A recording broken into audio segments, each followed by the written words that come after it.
करून या ठिकाणी जमले थोर श्रवणार्थी आमचे हरिभक्ती परायण कीर्तनकार कथाकार शिंदे महाराज अगदी ज्ञानेश्वरी पूर्ण मुखोद्गत असून सुद्धा दुसऱ्याला मोठेपणा देऊन आपल्याकडे छोटेपणा घेणारे त्यांच्या चरणावर नतमस्तक होऊन हरिभक्ती परायण गिरी महाराज यांनी सुद्धा नोकरीमध्ये आपलं जीवन घालवत असताना अनेक ऐश्वर्य संपन्न असताना सुद्धा या परमार्थाकडे मला वाटतं 2-3 वर्षापासून अगदी झोपूनच गेले. मी जिथं जिथं जातो तिथं तिथं गिरी महाराजाचं आगमन आहेच.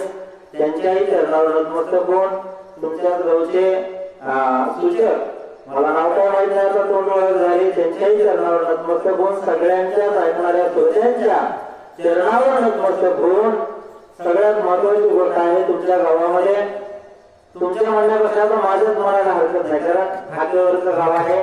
या ज्या 2-4 मुली तयार होऊ लागल्यात अवघा आता आपण 3ऱ्या कांडामध्ये आहोत 4थ्या कांडामध्ये 3ऱ्या नाही इथून पुढे 3च कांड राहिले.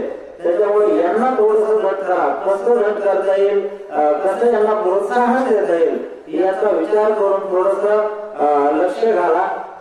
तुमचे खरंच जेवढे आभार मानावेत अगदी गारव्यामध्ये सुद्धा एवढीच मंडळी हजर असायची.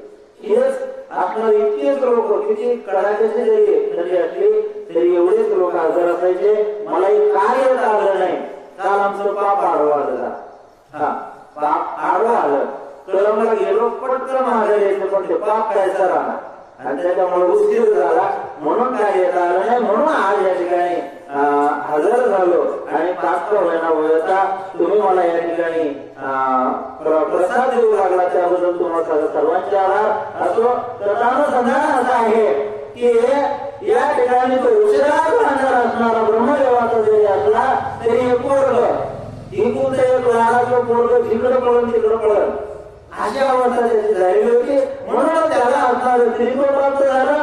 पुढं वाढीचा आणि सुग्रवाचा जन्म झालेला आहे आणि जन्म झाला का माणूस असू द्या नाही तर देव असू द्या मात्र मेला हरकत नाही. पोरग किती डोक्यावर असणार डोक्यावर जरी बसलं बरं का महाराज आमचा एक माणूस होता तुम्हाला आता कोणालाच नाव सांगत नाही माझ्यासारखं टकलं पडलेलं माझ्या जरा अर्धच पडलंय माझं पण जरा जास्तच पडलं होतं त्याला जरा जास्तच पडलं होतं इकडून पोरग 2-4